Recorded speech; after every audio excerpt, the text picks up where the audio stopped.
Assalamualaikum warahmatullahi wabarakatuh.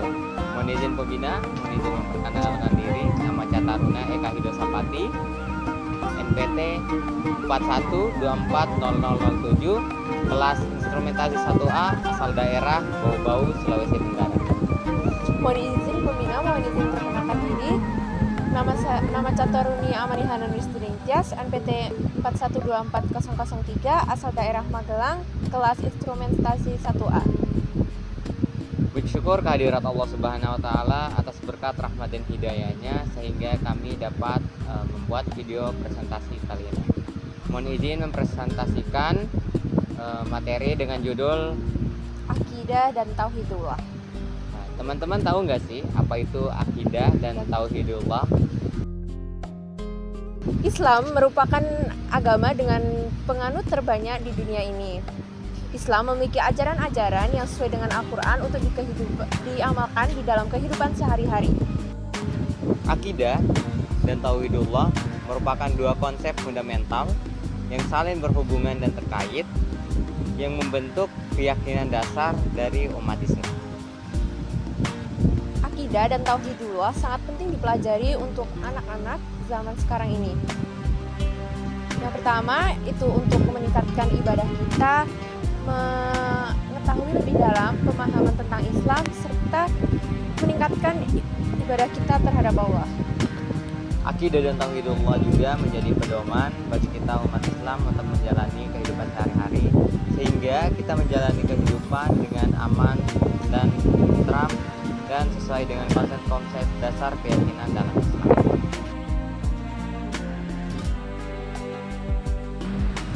Istilah akidah berasal dari bahasa Arab al-aqdu yang artinya mengikat, atau siko yang artinya kepercayaan atau keyakinan yang kuat, kamu yang artinya mengokohkan atau menetapkan, dan Arab itu ikhwah yang berarti mengikat dengan kuat.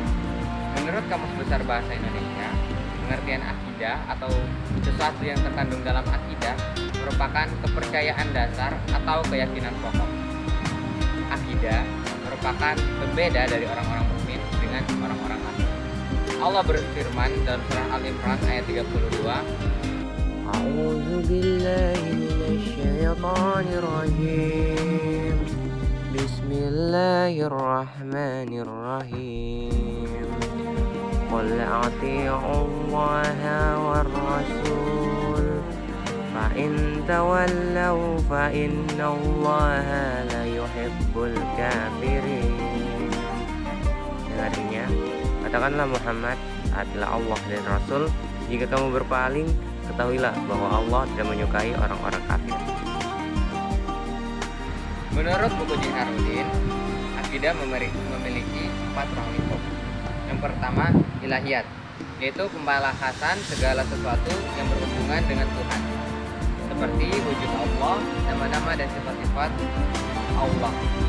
Yang kedua, nubuwat, yaitu membahas tentang segala sesuatu yang berhubungan dengan Nabi dan Rasulnya, termasuk pembahasan tentang kitab-kitab Allah. Yang ketiga, rohaniyat, yaitu pembahasan yang berhubungan dengan alam metafisik, seperti malaikat, jin, iblis, syaitan, dan roh.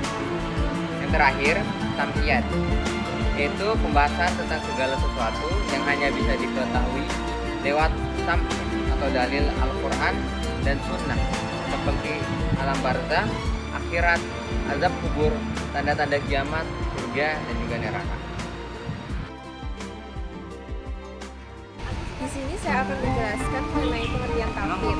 Menurut Nawawi tahun 2017, batasan makna tauhid yaitu meyakini atas keesaan Allah dan meyakini bahwa hanya ada satu sang pencipta di dunia ini, yaitu Allah Subhanahu wa taala. Keesaan Allah ini tidak seperti sapu lidi yang mudah patah dan terpisah-pisah.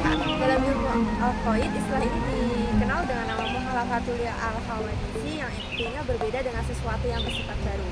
Sesuai dengan surah Al-Baqarah ayat 163 yang berbunyi, A'udzu billahi minasyaitonir rajim.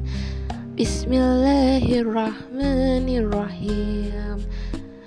wa ilahukum illahu wahid la ilaha illa huwa rahmanur rahim. Artinya, dan Tuhanmu adalah Tuhan yang Maha Esa. Tidak ada Tuhan melainkan Dia yang Maha Pemurah lagi Maha Penyayang. Pendapat Ar-Razi yang didukung oleh Asy-Syawari serta Abu Hamid Al-Ghazali menjelaskan bahwa tauhid merupakan substansi jiwa yang dapat dikatakan dengan ungkapan la ilaha illallah yang berarti ketetapan hati yang ikhlas. Sedangkan menurut Muhammad Abdul Karim menyatakan bahwa tauhid mengenali kemahaesaan Tuhan dan segala zatnya. Serta ditekankan lagi oleh Muhammad Abdul bahwa tauhid adalah percaya kepada Allah Subhanahu wa taala serta tidak menyekutukan kepada selainnya. Ahmad menjelaskan bahwa syirik adalah menyamakan selain Allah dengan Allah pada perkara yang merupakan hak istimewanya. Hak istimewa Allah dapat berupa ibadah, mencipta, mengatur, memberi manfaat, dan mudarat. Syirik dapat dibagi menjadi dua, yaitu syirik akbar dan syirik asgar. Syirik akbar memalingkan salah satu jenis ibadah kepada selain Allah. Macam-macam syirik akbar antara lain yaitu berdoa kepada selain Allah, mentaati kepada selain Allah, takut kepada selain Allah yang merupakan terkadang itu merupakan fitrah manusia, keyakinan bahwa wali memiliki kuasa dalam mengatur urusan makhluk, syirik hakimiyah yaitu membuat undang-undang bertentangan dengan syariat, dan terakhir adalah syirik tawakal seperti mempercayai astrologi seperti rasi bintang. Selanjutnya adalah syirik asgar, merupakan ucapan atau perbuatan yang dinyatakan syirik oleh syariat tetapi tidak mengeluarkan dari agama. Contohnya yaitu ada dua, yaitu nyata dan tersembunyi. Nyata yang berarti dapat berkata sumpah kepada selain Allah dan menggunakan benda sebagai jimat pelindung dari malapetaka dan jin. Yang kedua yaitu tersembunyi seperti ria dan sunnah. Membahas mengenai akidah dan tauhidullah tidak lengkap rasanya tanpa membahas tentang iman.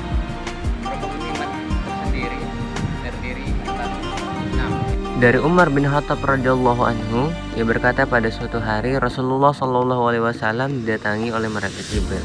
Jibril bertanya pada Rasulullah, "Beritahukanlah kepadaku apa itu iman?" Rasulullah menjawab, "Iman itu artinya engkau beriman kepada Allah, para malaikat-malaikatnya, kitab-kitabnya, rasul-rasulnya, dan hari akhir, dan kamu beriman kepada takdir yang baik maupun yang buruk." Hadis riwayat Muslim. Menurut Syekh Muhammad bin Abdul Wahhab dalam Salatsa al-Usul, penjelasan iman sebagai berikut. Yang pertama, iman kepada Allah. Iman kepada Allah berarti kita mengimani wujud Allah, rububiyah Allah, yaitu mengimani Allah sebagai Rabb, uluhiyah Allah, yaitu beriman kepada Allah satu-satunya ilah, sembah yang berhak diibadahi, asma wa sifat atau nama dan sifat Allah. Hikmah beriman kepada Allah Subhanahu wa taala sendiri, yang pertama, merealisasikan tauhid kepada Allah sehingga tidak bergantung kepada makhluk. Yang kedua, memiliki kecintaan yang sempurna kepada Allah dan benar-benar mengagungkan Allah. Yang ketiga, merealisasikan pengabdian kepada Allah dengan sempurna dengan melaksanakan perintah dan menjauhi larangan Allah. Yang kedua, iman kepada malaikat. Beriman kepada malaikat berarti kita mempercayai wujud, berarti malaikat itu ada. Kita juga perlu mengetahui nama dari malaikat-malaikat Allah.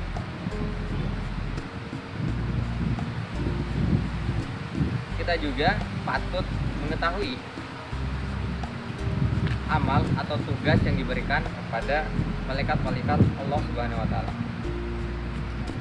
Hikmah beriman kepada malaikat, yang pertama, mengetahui dengan benar keagungan, kebesaran, dan kekuasaan Allah.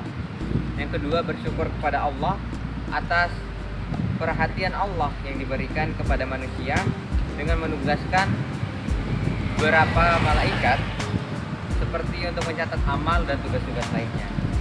Yang terakhir, kecintaan kepada para malaikat atas tugas-tugasnya yang mereka tunaikan dalam rangka mengabdi dan taat kepada Allah. Yang ketiga, ada iman kepada kitab. Iman kepada kitab berarti mencakup meyakini kitab itu diturunkan dari sisi Allah Subhanahu wa taala, mengimani nama-nama kitab yang diketahui seperti kitab Taurat, kitab Zabur, kitab Injil, dan tentu saja kitab Al-Qur'an.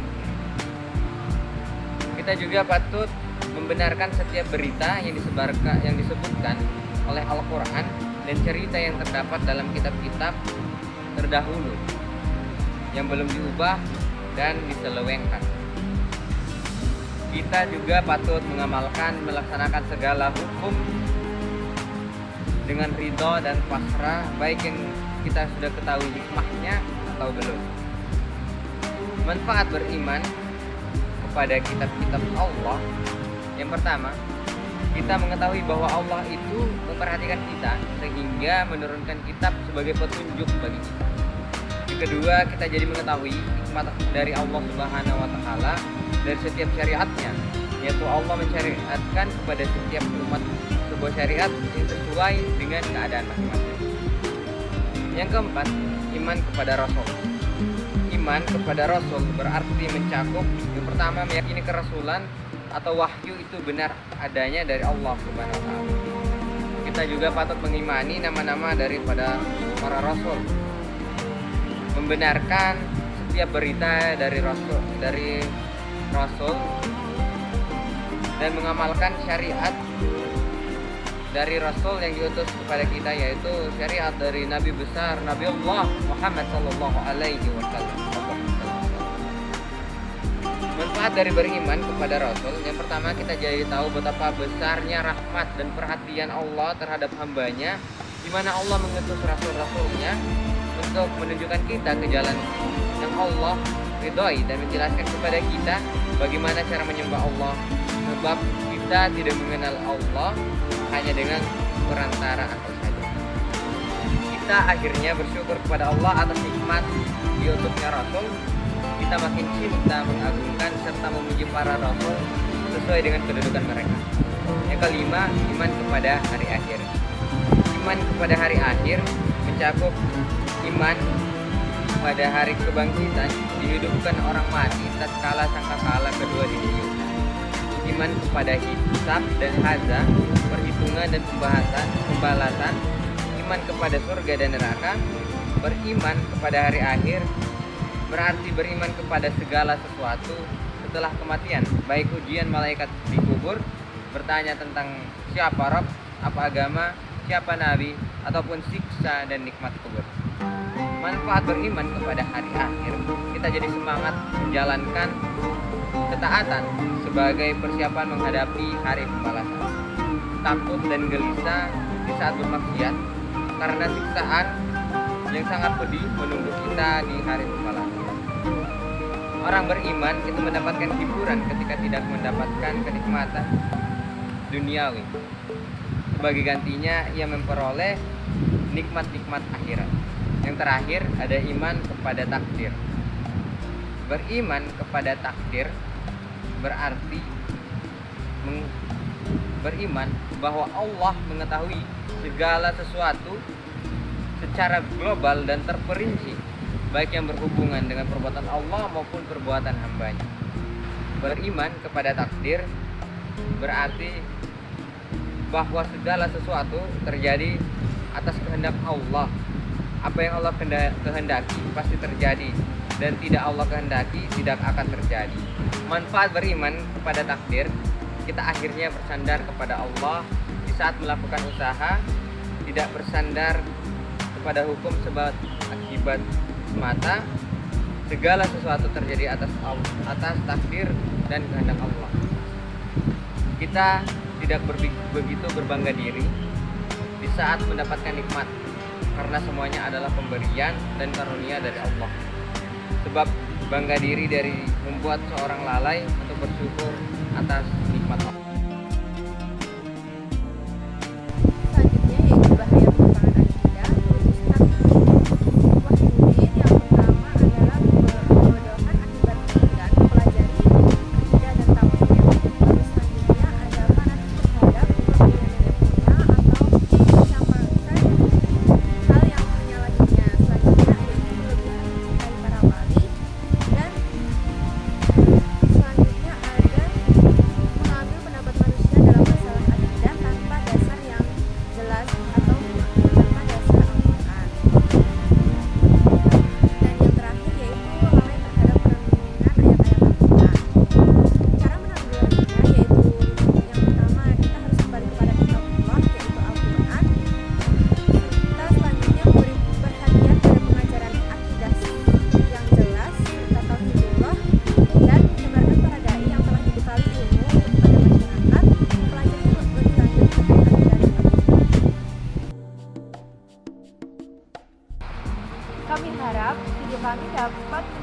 secara jelas mengenai akidah dan tauhid Allah serta dapat diamalkan dalam kehidupan sehari-hari.